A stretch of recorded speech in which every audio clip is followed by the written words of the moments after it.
Welcome to অথরাস kitchen. আজকে আপনাদের জন্য চিচিঙ্গা ভাজির রেসিপি নিয়ে চলে এসেছি। এটাকে অনেকভাবেই রান্না করা যায়, কিন্তু আজকে আমার মা একটু ভিন্নভাবে রান্না করে দেখাবে। তো চলুন কথা না বাড়িয়ে রান্নায় চলে যাই। এখানে কড়াইয়ে 2 টেবিল স্পুন পরিমাণ তেল নিয়ে নেওয়া হলো। তেলটা একটু গরম হলে দিয়ে দিচ্ছে হাফ চামচেরও কম পরিমাণ সর্ষে। এখানে কিন্তু গোটা সর্ষে ইউজ করা হয়েছে। সর্ষেটাকে একটু গোল চামচ দিয়ে থেতলে নেওয়া হচ্ছে।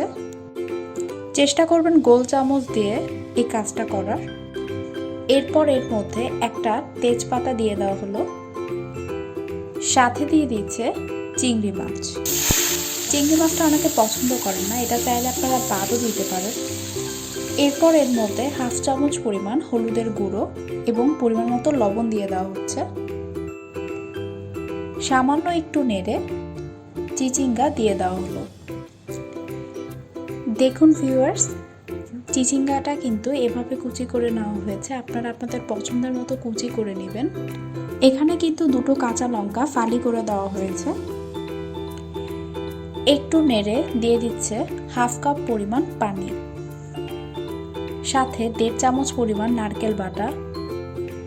নারকেল বাটাটা আপনারা অনেকে পছন্দ করেন না, আপনারা চাইলে কিন্তু এটা বাদও দিতে পারেন। হাফ চামচ পরিমাণ আদা বাটা এবং হাফ চামচ পরিমাণ জিরা বাটা দিয়ে একটু নেড়ে চেড়ে মিক্স করে নিচ্ছে। হাফ চামচ পরিমাণ হলুদের গুঁড়ো দিয়ে দেওয়া হলো।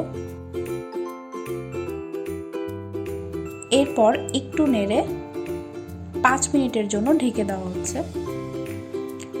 গ্যাসটা কিন্তু মিডিয়াম আঁচে আছে। এই পর্যায়ে 5 মিনিট পর ঢাকনাটা খুলে আবারও একটু নেড়ে চেড়ে দেওয়া হচ্ছে এবং চেক করা হচ্ছে সিদ্ধ হয়েছে কিনা।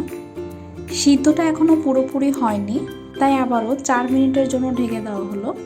4 মিনিট পর ঢাকনাটা খুলে দিয়ে দিচ্ছে 1 চামচ পরিমাণ আটার গুঁড়ো। লবণটা এই পর্যায়ে চেক করে নেবেন আপনারা। অনেকে জিজ্ঞেস করতে পারেন এই আটার গুঁড়ো দেওয়ার রিজন কি। আসলে এই আটার গুঁড়োটা দিলে একটা ছাড়া ছাড়া যে ভাব আসে ওইটা আর থাকে না। মূলত মাখো মাখো একটা ভাব আনার জন্য এই আটার গুঁড়ো ব্যবহার করা হয়। এরপর সব কিছু একটু ভালোভাবে মিক্স করতে হবে।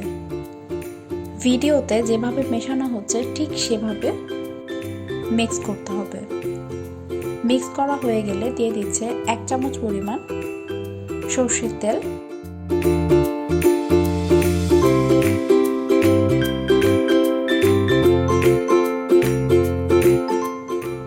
এরপর একটু নেড়ে নামিয়ে নেওয়া হলো।